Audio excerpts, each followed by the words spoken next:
What is up, my spooky sluts? Today we're going to be making mini jack-o'-lanterns out of dried citrus. This is an idea that I originally saw in a reel by Instagram user Crafty Lumberjacks, who made dried orange jack-o'-lanterns as like a summerween project, and I thought that they were so adorable, but I didn't have any oranges. I did, however, have grapefruit that I was not able to eat myself, and I didn't want them to just go to waste. So I figured it's citrus, so like should be the same thing, right? And then I thought, well, I wonder if there's like any type of citrus that wouldn't work. Like, could you just do this out of anything? So I was like, wouldn't it be cool to make one out of like every kind of citrus there was? And then I looked it up, and apparently there's like over 20 different kinds of citrus.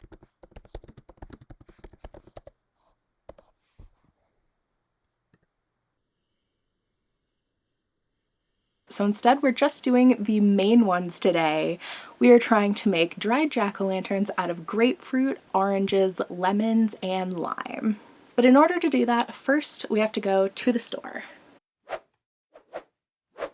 Once you have all of these citrus that you are trying this project with, you're gonna go ahead and gut the fruits. So you want to decide what part of the fruit you want to be the bottom, and then chop off the opposite top so you can get a spoon in there and scrape out and gut the insides.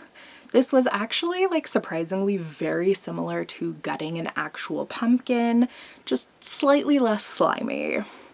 But the level that you have to like really get in there and like scrape the sides and genuinely just try to get like the pulpy innards out. It was honestly a little bit too similar to pumpkins for my taste, because I really despise the gutting of pumpkins.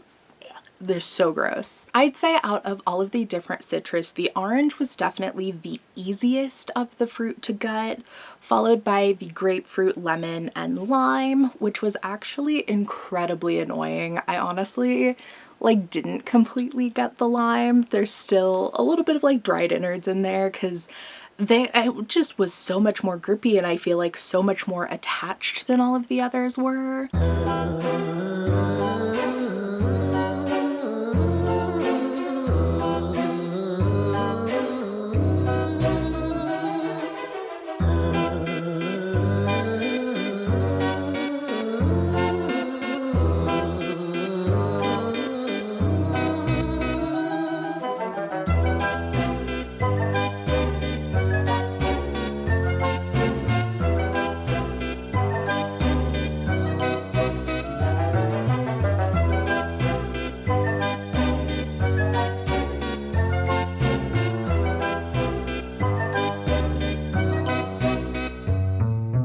Once you have all of your fruits gutted, you're gonna go ahead and carve the faces.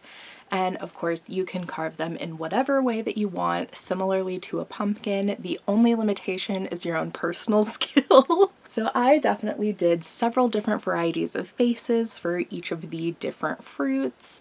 I wanted to experiment a little bit, so we got some more traditional looking ones as well as some lazier ones, just to kind of see if there would be any differences once they were cooked and like finished.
Now, once you have your carved and hollowed out fruit, you're going to want to ball up some aluminum foil to fill the inside with to help keep its shape during the drying process.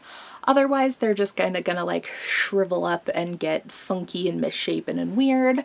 They're definitely gonna get a little bit misshapen. They're obviously not going to stay exactly as they are, but that aluminum helps keep a little bit of its shape and structure. I set the oven to 200 degrees Fahrenheit and went ahead and put the fruit in for an hour and a half.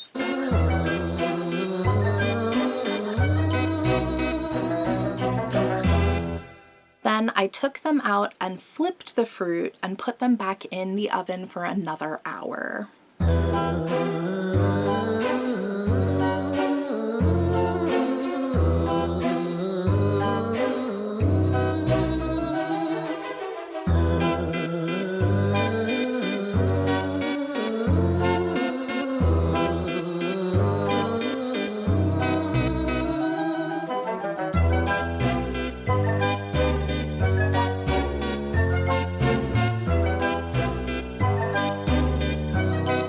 Then you take them out again and remove the foil to allow the innards to dry further, putting them back in for another half an hour.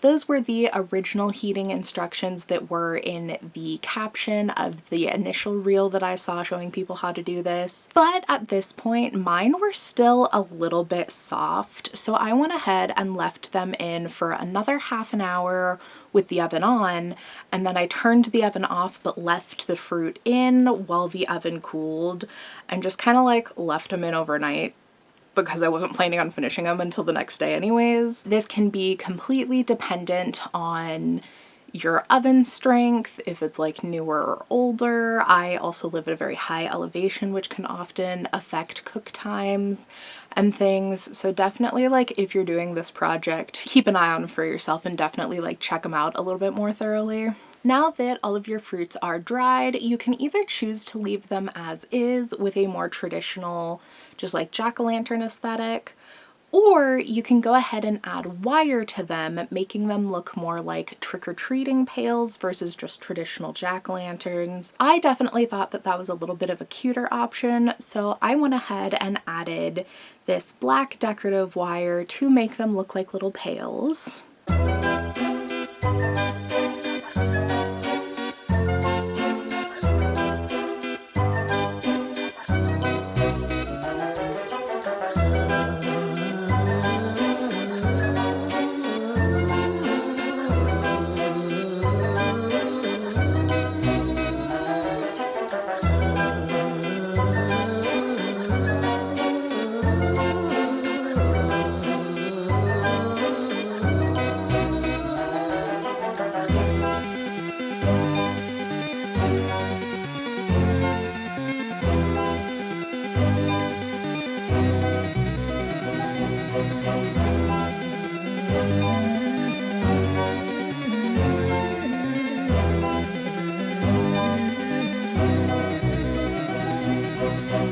There you have mini dried citrus jack-o'-lanterns.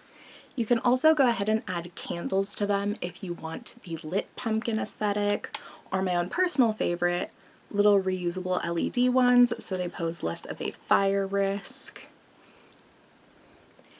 And you have these cute, adorable little jack-o'-lantern pails.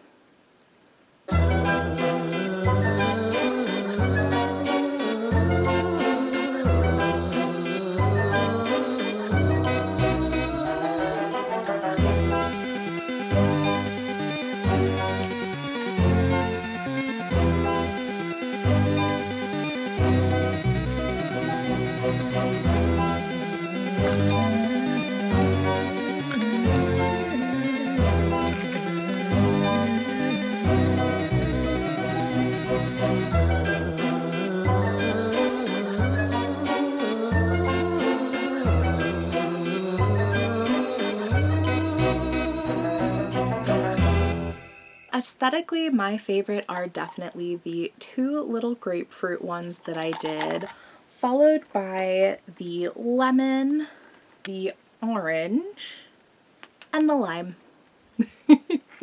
But they are all so cute. They are all just these sweet little jack-o'-lantern pale faces, like face pales.